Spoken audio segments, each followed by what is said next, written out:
Praise the Lord, it's me back again. I'll do this entire series sitting in the same place until everything is done, because I just need to be able to get it out. So I'm moving on to number 5. Things that as a Christian parent you should do, things you shouldn't do as a Christian parent, things you should know as a Christian parent about your child. So point number 5, watch who your children befriend. Watch who your children associate themselves with. If you're in the UK or back home, I know when I grew up, they used to send us, here in the UK, people do a lot of, sleepovers. You're busy sending your children to do a sleepover at a neighbor's house that you yourself, you've never stepped a foot in. You don't know what's in that house. Sometimes you've not trained your child to detect evil. Your child cannot read the line between. I know my friend Cindy, her son is very, very good at this. Sometimes as adults who go to concerts will be, walking around, we haven't even noticed certain things. This boy is so discerning. He's the one that will see something and say, hey, guys, check this out. Sometimes we'll be watching a movie, he will go off and be like, what? Was that supposed to happen? There's something very devilish about that thing there. And when we come, it's like, did you see that? So she's trained him very good. His spiritual senses are very tuned on. There are certain things he will not bother getting himself in, because he will read it from a mile and say, whoa, that is not for me. I'm not among the people that should be associated with something like this. So our children should be helped with their discernment. But also, don't be sending your children on sleepovers in houses that you have not been to. I've entered a lot of people's houses here. You come into someone's house, is full of skulls, bones, anything that would describe a spirit of death, because this is how they live. And unfortunately, any people that associate with this kind of thing, or that surround themselves with this kind of environment, I've noticed it goes hand in hand with very poor mental health. These are the same people who say, oh, I can't sleep, I'm on sleeping medication, nightmares, this, dreaming of the dead, or they'll tell you all kind of things. All the drawings are satanic symbols right everywhere. And your child should leave your house and go and bring particular things from the house where they did the sleepover and bring back to your house. And they themselves go and carry something that you yourself did not give to them. If it's not in you, it should not be in your children.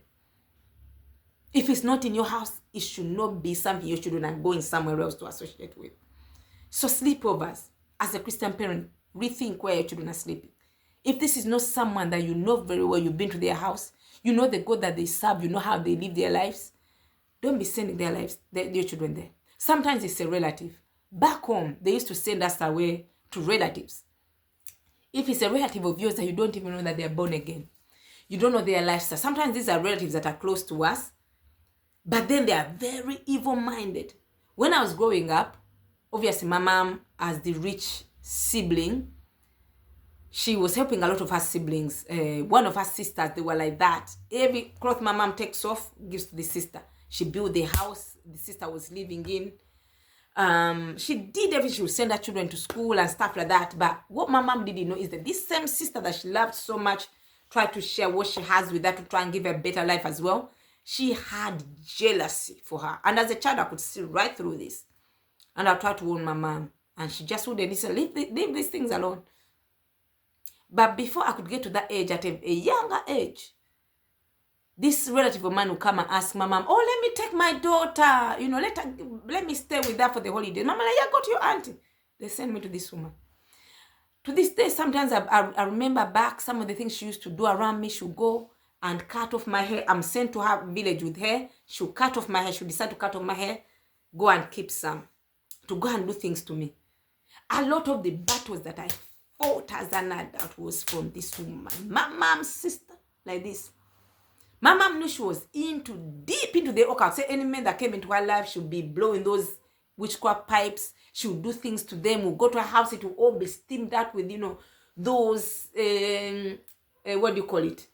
essences that she would burn to these her gods, blah, blah, blah. But my mom would not read between the lines. She never found it, anything to send us there, especially me. This woman was very interested in me. She would call me.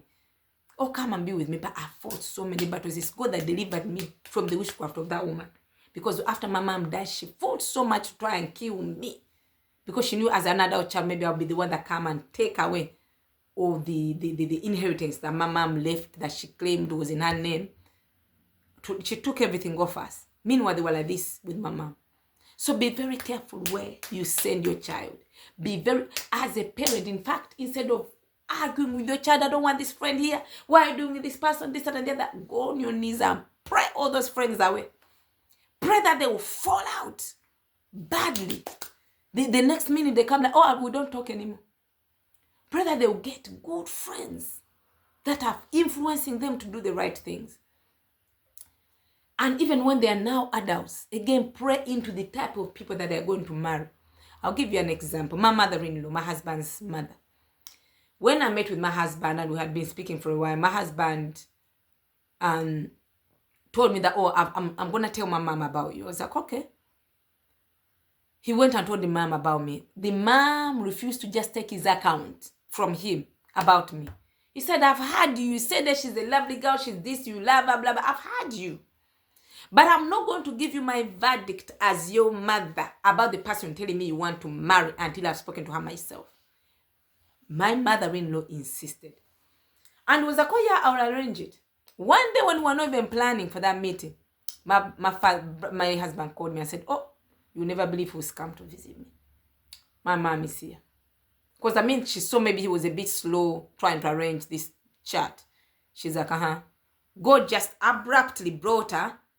And were there, he couldn't say, oh, it's not. He's like, oh, here. So that's how I was introduced. We started talking. It's like, oh, I've heard about you. We had a chat for nearly an hour. We were laughing. We were talking. This woman fired me questions upon questions. Tell me, which God do you serve? Are you a Christian? I told her, you tell me about your parents. Where are they? Are they alive? Are they dead? She, wanted insight about my family, how I live my life. Am I Christian? This and the other. And we talked, we laughed. She said, oh, I'll tell you now. Welcome to my family. But I'm going to go back and continue to pray. But from the little that I've heard, I'm happy for my son. And she told me later on, she went on her knees as any Christian mother should do. She said, Godly, I prayed.